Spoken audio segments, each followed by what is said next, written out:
स्वयं नित्य निरंतर कर्मों के जाल को रच रहा है और अपने आप को बांध रहा है। आपको मुक्त होना है, बंधना नहीं है। जीव का जन्म कर्मों के अनुबंध से होता है, कर्मों के बंधन से होता है, और उसको अपना ऋण चुकाना होता है। कर्मानुबंध ये बहुत सूक्ष्म विषय है। जैसे आप जिस परिवार में जन्म लिए हैं तो उस परिवार के लोगों से आपका ऋण है, इसलिए उसी परिवार में आप आए हैं। और ऋणानुबंध उसको बिना चुकाए या बिना वसूल किए आप वहां से जाएंगे नहीं। आपको लेना है तो वसूल करना है और देना है तो चुकाना है। ये पूर्व के जन्मों से निश्चित किया गया है। जैसे किसी के यहां पुत्र हुआ, जन्म से ही पैसा खर्चा शुरू हुआ, बड़ा हुआ तो उद्दंडता के द्वारा मार पूरे परिवार को क्लेश पर क्लेश देता चला जा रहा है। ये तुम्हारे कर्म का फल है। या ऐसे शक्तिहीन बुद्धिहीन ऐसे पागल पूरे जीवन सेवा करो, तुमसे अपना हिसाब चुकाने के लिए वो आया है। अब परिवार के जो सदस्य जुड़े आके, मतलब पत्नी आते ही पूरी हृदय में आनंद, परिवार में आनंद, और जीवन भर वो आनंद ही सुख देने के लिए उसका जन्म हुआ। वो अपना ऋणानुबंध मुक्त, और आते ही भयंकर क्लेश खड़ा कर दिया, बीच में दीवार और झगड़ा वैसा, फिर अतरे दिन मारपीट शुरू, कलह अशांति, पूरा जीवन नर्क हिसाब करने आए। यहां ऋण चुकाए बिना कोई जा नहीं सकता, ऋण चुकाना पड़ेगा। किसी का ऋण वसूल करना है तो किसी को ऋण चुकाना है, दोनों काम करने होते हैं। अनेक जन्मों में अनेक लोगों के साथ हमने जो बर्ताव किए हैं, अच्छे या बुरे, वो होंगे। अब किसी आदमी को हम जानते नहीं, अचानक मिला, अचानक टक्कर लगा और मार पीट गाली गुप्ता सब कर दिया, चुपचाप सह लो। क्यों? ये आपका हिसाब है, पूर्व का हिसाब। हमारा उससे कोई द्वेष नहीं, कोई संकल्प नहीं।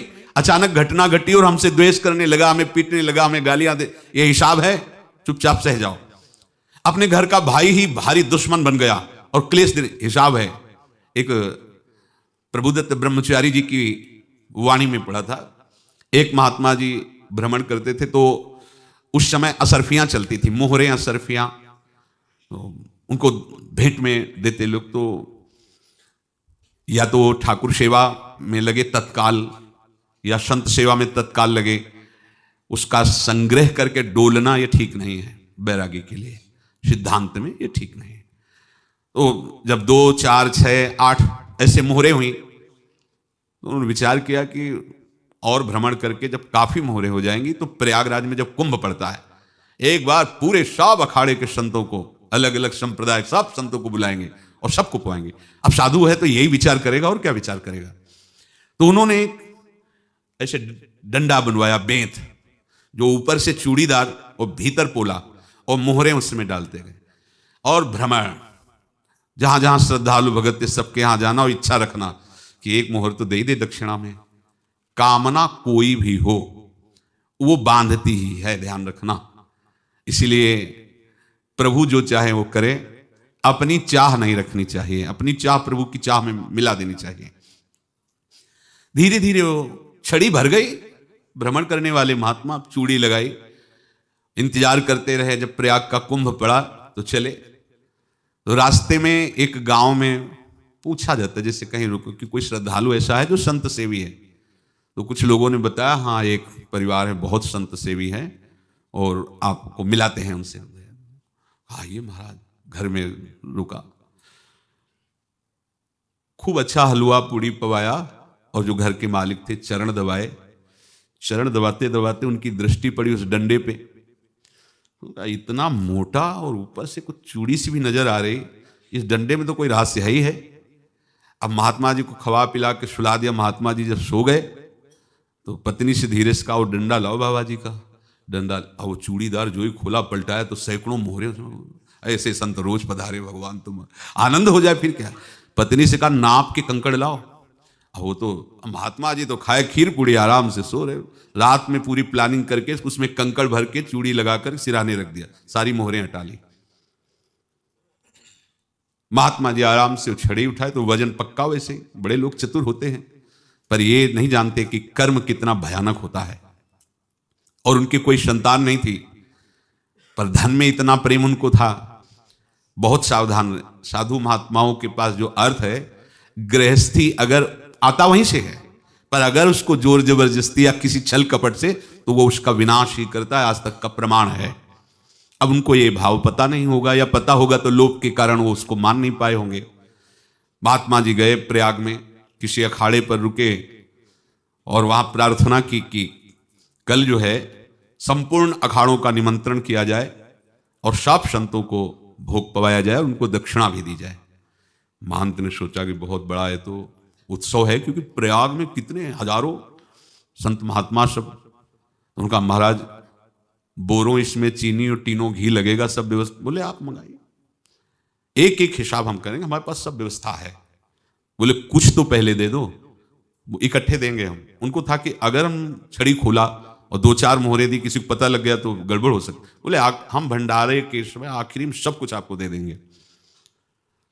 ठीक है, वो अपने पास से पैसे लगाकर खूब जितना सामग्री सब लाए, लाखों की, और सब संतों को निमंत्रण कर दिया। संत जन निमंत्रित हो गए, भंडारा बन रहा है। तब वहां के महंत है और उनका देखो भंडारा भी बन रहा है, संतों को निमंत्रण। अब आप अर्थ की व्यवस्था कीजिए, क्योंकि इतनी बड़ी हमारी सामर्थ्य नहीं थी जितना हमने किसी तरह हमने व्यवस्था की। अब मुझे अर्थ चाहिए, तभी आगे की व्यवस्था बढ़ेगी। संतों को दक्षिणा देंगे और जिनसे अर्थ लिया उनको दे। देखो रसोई बन गई है सब। उनका छत में विश्वास नहीं तो अभी चूड़ी खोली। उनको तो था ना कि मोहरे हैं कंकड़। तो अब जैसे कितना उनको सदमा लगा होगा, हजारों संतों का निमंत्रण, रसोई बन, मतलब संत हो के छल कपट। तो उनका महाराज आपने तो हमारा नाश कर दिया, जो महंत थे। अब बताओ रसोई बन गई, संत निमंत्रित हो गए, और आप ये कंकड़ दिखा रहे हैं हमको। आपने तो हमें बर्बाद कर दिया, हमारी इतनी सामर्थ्य नहीं थी, आप पहले बता देते। संत होकर ऐसा छल कपट। अब वो बोले तो क्या बोले, क्योंकि उनको पता था कि मोहरे हैं इसमें। अंदर से उनका चिंतन गया उसी सेठ के पास, अच्छा ऐसा धोखा हमारे साथ किया, भोगोगे तुम। ये जो निकलता है ना भोगोगे, ये अकाट्य होता है। क्योंकि किसी का भी हृदय, मान लो किसी भी जीव जंतु को आप कष्ट दें और उसका हृदय आह भर जाए, तो वो आह वज्र की लेखा तुम्हें भोगना पड़ेगा। वो देखो भीष्म जी को भोगना पड़ रहा है ना। सांप को ऐसे धनुष की नोक से उठाया और बंबूल के कांटों के ऊपर फेंक दिया, कई दिन तक छेदा हुआ, वो आह भर करके मरा। तो आपको 6 महीने बाणों की सैया पर आह किसी की ना लेना जिंदगी में। कोई ऐसा काय, कोई आह भर करके कह दिया तुम समर्थ हो, हम तो कुछ कर नहीं सकते, और अंदर से दुखी, फिर तुम्हारी सामर्थ्य काम नहीं करेगी, मिट्टी में मिला देगी। फिर ये तो संत थे, और भगवत आराधना के लिए, संत आराधना के लिए ही ऐसा किए हुए थे। अब इनका कैसे मुंह दिखाएं, अब क्या करें। सुबह संत जन आएंगे, सबके बीच में हमारी कि देखो इन्होंने, अब क्या करें। गए और संगम में जाके छलांग लगाई, अपने प्राण त्याग दिए। अब उनके तो पास मोहरे थी और व्यापार बढ़ा, और 9-10 महीने बाद ही लड़का हुआ। अब तो उनको कि संत फलीभूत हो गया। देखो व्यापार चल रहा, लड़का नहीं होता था, लड़का भी हो गया, बड़ा आनंद छा रहा है। जब से वो प्रकट हुए और धन की वृद्धि शुरू हो गई, पढ़ाई लिखाई में उनके खर्चा हुआ सब, बस बीमारी शुरू हो गई उनके शरीर में। अब उसमें पैसा जाना शुरू हुआ, इतने आसक्त तो वो दोनों हो गए कि कुछ भी हो, व्यापार ठप, संपत्ति बेचना शुरू। तो उन्होंने कहा कि बेटा मैं क्या कर सकता हूं तुम्हारे लिए। बोले हमारी अंतिम इच्छा है, प्रयाग चलो और जितने प्रयाग में संत महात्मा सबको एक बार भंडारा करवाओ, हमारी इच्छा अंतिम है। क्योंकि अंतिम यही इच्छा थी। तो बोले अब ज्यादा संपत्ति तो नहीं रह गई। तो बोले घर बेच दो, मेरे लिए ही तो है, बेच दो। मुझे लगता मैं बचूंगा नहीं, पर मेरी अंतिम इच्छा पूर्ण कर दो।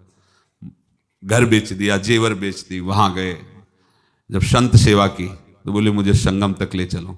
संगम तक ले गए और बोले समझे तुम चुराए थे और हमने उसको छीना है, कुछ नहीं रह गया तेरे पास कुछ, अब केवल ममता और आसक्ति में जलकर मर और नरक प्राप्त कर। मैं वही महात्मा हूं जिसकी तूने मोहरे ली थी, शरीर छोड़ दिया।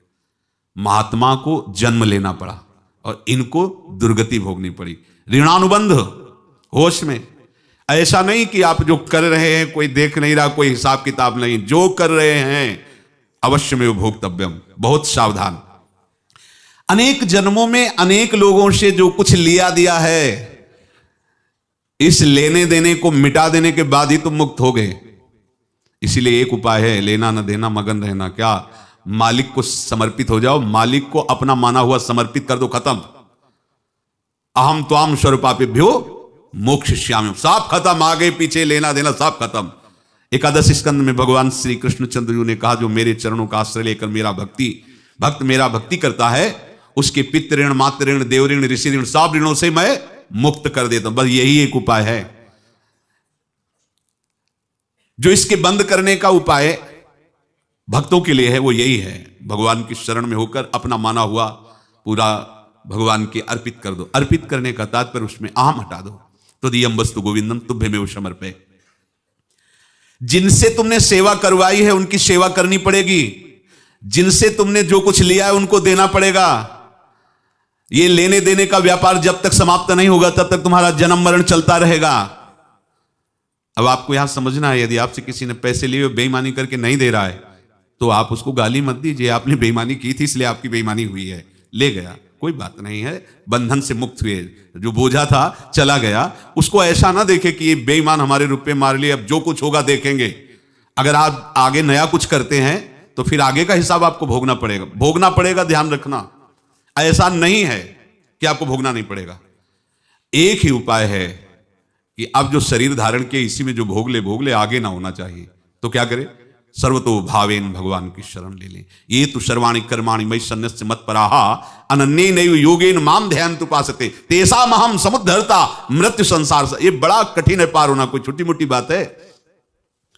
एक महात्मा बाल्यावस्था से भजन करते थे, शालिग्राम भगवान पास रखते थे और उन्हीं की आराधना करके बस पाठ, नाम, जप और भ्रमण करते थे।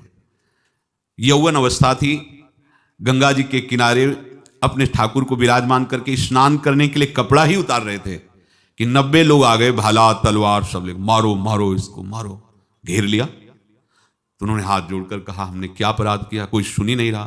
तो उन्होंने कहा, मार तो डालोगे ही आप 90 लोग, हम कोई अस्त्र शस्त्र तो लिए नहीं, एक बार हमें गंगा में डुबकी लगा देने दो और अपने ठाकुर को स्नान करा देने दो, फिर इसके बाद आप मार देना। भगवत इच्छा से वो लोग रुक गए, स्नान किया और अंदर से प्रार्थना की, प्रभु ये क्या लीला है आपकी, आपके सिवा मेरा कोई है नहीं और ये मुझे मारना चाहते हैं। तो भगवान ने जानते हो क्या कहा उनके अंतर में? तुम मेरे में ध्यानस्थ हो करके शरीर को छोड़ो, ये लोग मारेंगे। ये मेरे भजन का फल है कि तुम्हें 90 जन्म नहीं लेना पड़ेगा। एक ही जन्म में 90 मिलके, तुमने 90 हिंसा की थी पूर्व में, तो तुम्हें 90 बार जन्म लेना होता और एक एक करके मारते। ये मेरे भजन का प्रताप है कि एक बार में ही 90 का हिसाब हो जाएगा। तुम आंख मूंदो, मेरे ध्यान में मगन रहो, मेरे प्रताप से तुम्हें कोई चोट नहीं होगी और स्वाभाविक मूर्छावस्था में प्राण तुम्हारे छूट जाए। ऐसा ही हुआ, ऐसा हुआ। तो ये बात समझ लो कि ये जो कर्मानुबंध है, ऋणानुबंध है।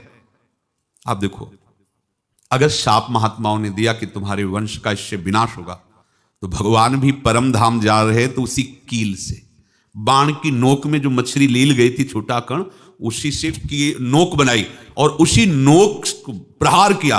भगवान के श्री चरण में वही बाण की नोक लगी और भगवान ने स्वीकार किया ना। भगवान का बड़ा लीला विचित्र है।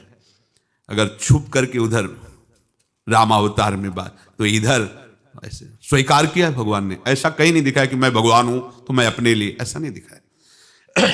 नारद जी का हित किया पर नारद जी ने शाप दिया तो भगवान ने स्वीकार किया। बंदरों ने ही सहायता की, जैसा बोले थे वैसा। ये लीला इस शरीर में भोगनी पड़ेगी। हाँ, ज्यादा को कम में भुगता देंगे, पर अब अगला शरीर ना मिले, इसके लिए सर्वतो भावेन भगवान के आश्रित हो जाए। जैसे आपने दुकान फैला रखी है तो उसमें 2 काम होते हैं, लेना और देना।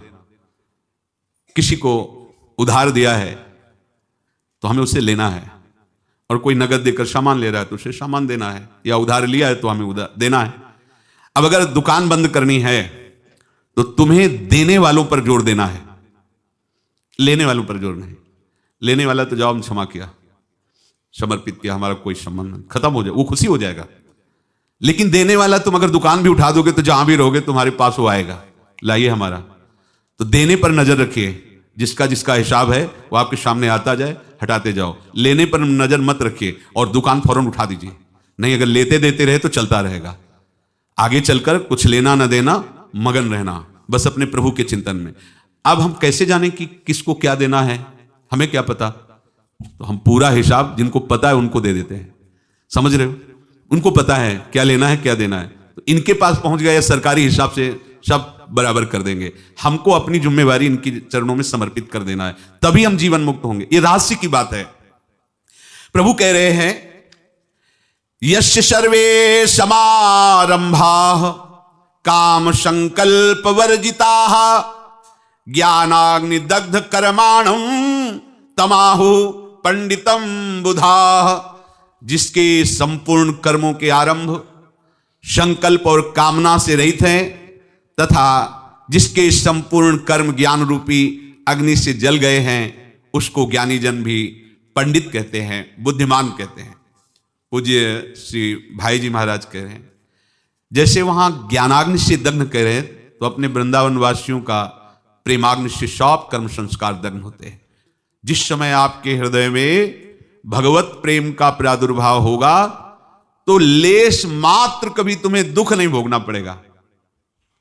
प्रेम का प्रादुर्भाव होते ही दुख का नाश हो जाता है, महासुख। जब प्रेम का प्रादुर्भाव होगा तो समस्त पाप भस्म हो जाते हैं, अशांति नष्ट हो जाती है, संसार ज्वाला स्पर्श भी नहीं कर सकती है। जब भगवत प्रेम का प्रादुर्भाव होता है तो हो सकता है उस उपासक के जीवन में दुखों का पहाड़ टूट पड़े, परिवार खिलाफ, शरीर रोगी, अव्यवस्था, बहुत बहुत कुछ, सब कुछ। कह रहे हैं इतना सब होने पर भी उसके हृदय में कोई भी दुख नहीं होता। ऐसा सामर्थ्यशाली भगवत प्रेम है। भगवान के चरणारविंद का जिसके हृदय में प्रेम है, भारी से भारी दुख भी उनको विचलित नहीं कर सकता।